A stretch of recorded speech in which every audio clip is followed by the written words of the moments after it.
M out here, over there, everywhere, all over the place, right here. Part 2. I'm a very scintillating conversation with the Apostle and Word Counselor, who is a bit late on arrival, but here he comes. Yes, sir. You're a bit late, man. Anyhow, we were talking about the immorality and that sort of thing that's going on today when we ended part 1. So we're going to get right back into it. And you were on a point there, you were talking about the lost city of Atlantis and what happened to it because of their high level of consciousness and that sort of thing. And do you see any comparison today with, let's say, Atlantis? Yeah, well, we have one recently with the Bahamas. Okay, if you notice, Mr. Morris, most of the countries that are devastated by these hurricanes, their consciousness dip. Okay, you'll find that right after the hurricanes, there's this consciousness, there's a unity, people are helping each other, they're working together, they're rebuilding, consciousness increases, they're getting support, other countries are coming in.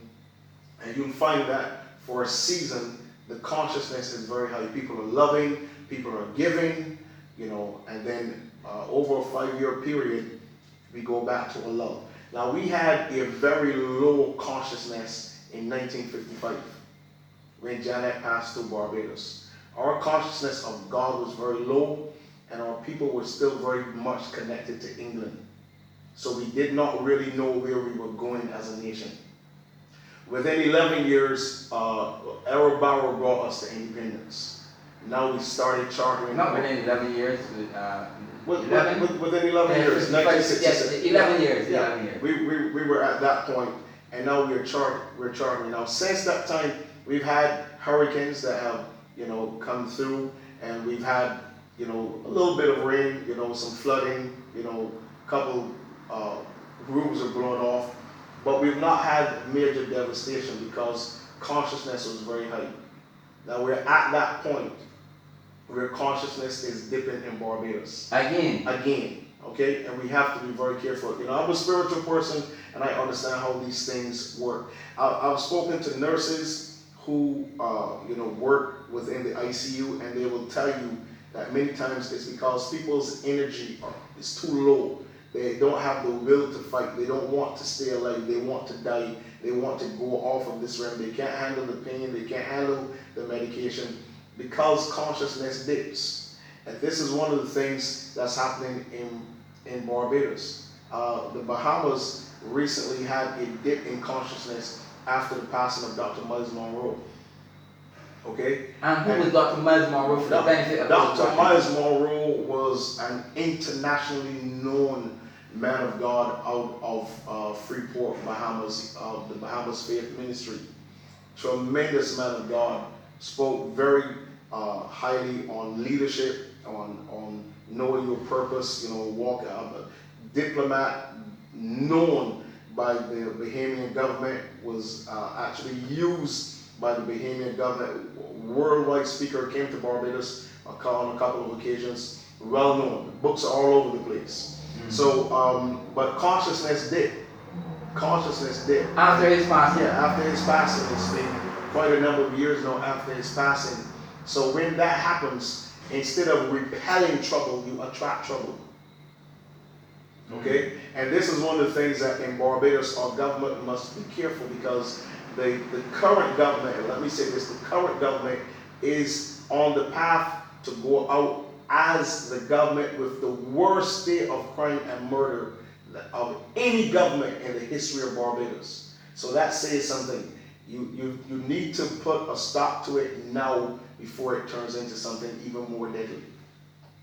Consciousness. Because it's already there. Yeah. So, and our reputation worldwide has fallen to its lowest ebb. Yeah. I must add that. Well, I've heard a Jamaican politician refer to Barbados as a supermodel that has lost her glory. That's serious. So you can imagine that the Jamaicans used to look up to us, saying that. Now I can tell you this, because I've lived overseas for more than 20 years, and I've had Jamaicans coming to me to write letters for them. Mm-hmm. And they can't even read the letters. Whatever I read to them, they're satisfied. Okay. Well, you spoke about this on a recent session that we had.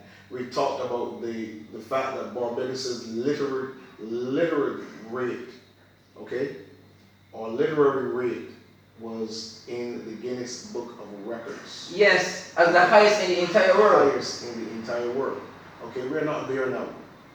Okay. Yeah, we've lost our status. So we've lost it. We've lost, and on every level, if you watch it, our economic status has gone bad. Our societal rate has declined. Our governmental, political dimension has fallen to pieces. Our judiciary has fallen to pieces. Everything on every level. And once you get down to that morality level, see, you have to understand that the immorality is an image of morality that's wrong. Okay? And a lot of individuals, they don't understand these things are not practical right away. They are first mental before they become actual. Okay? Nothing happens in the physical until it is taken in by a mind. And this leads to the great statement of the Delphians, the great statement that they made, all is mind. Okay? All is mind. All is mind. M-I-N-D. And who are the Delphians for the audience? Could you like to explain these things that you two can know what we're talking about? These were a great body of individuals of Athens that studied deeply history. They studied deeply wisdom. Matter of fact, there's a church, if you're going across Bank Hall, leaving Eagle Hall, it's on your right before you get to the stoplights there in Bank Hall, called the Delphians. If you're going south? If you're going south. Yeah. It's a great church called the Delphians. The Delphians. Okay. And so these are people they would study history and study how history and how wisdom affected society. Tell me something. Would these be similar to the Stoic philosophers? Stoics, who Paul encountered when he went to Athens? Not particularly. The Stoics were, a group of individuals who were more into a fleshly ideal of how life is affected. Okay, and he also encountered the Epicureans. Yes. Well. And so he also encountered another group called the Bereans, who told him that we're listening to what you say, but we're going to go and study it for ourselves to make sure that what you're saying is accurate. Right. Okay. So there are a lot of different sects, over the years. There's the Freudians, and he has Sigmund Freud. He has some outlandish type of mindsets. But over the years, you have to understand all is mind. When you meet a person, you meet a mindset. That's what you have to understand. That's what our Bible teaches. When you meet a person, you meet a mindset. You don't just look at the outward appearance. You have to know the mind of the person. You can meet a person in Barbados that is a communist. Barbadian. They're fascists. They're left wing, right wing. They're capitalists.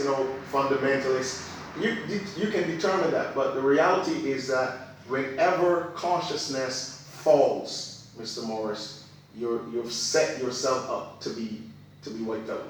That's how it has been in history all the time. Words of wisdom coming from the Apostle Leonard Scantlebury. And I repeat, I hope that the people in authority, because we know they watch us every week, that they're really taking note of what we are actually saying.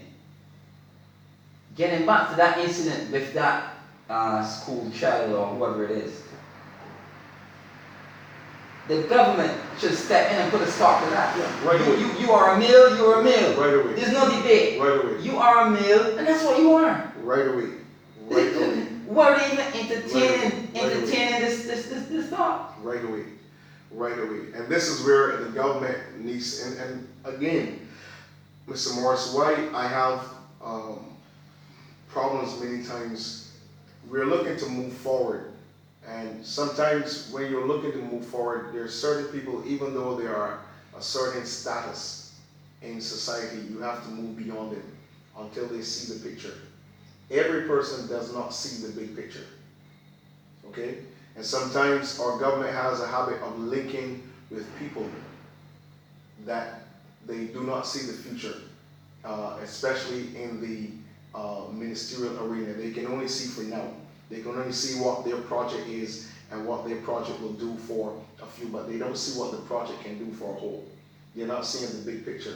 And or for the future. Or for the future. And sometimes, what we have in Barbados is that we still have this idea of, making bad for one person by saying they don't have anything to contribute. Stay away from this person.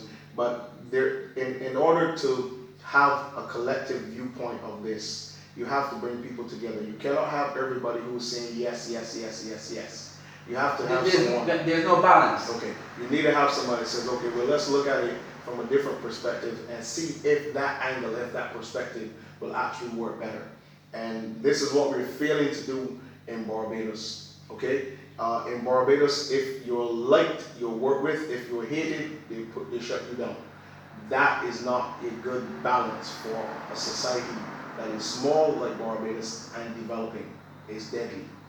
And we're supposed to be a democratic society. It's supposed to be. Like what we're doing. But we give credit where credit is due. Yeah. Right? As I told one of my subscribers from St. Vincent, we talk about things that are not going right, but we also give credit where it is deserved. That's correct. And if it's not deserved, we're not going to get it. That's correct. It's as simple as that. That's correct.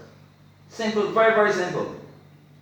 Now, I realize that time is running out. That's usual. It goes so quickly. And I'm going to make a little talk here before we go.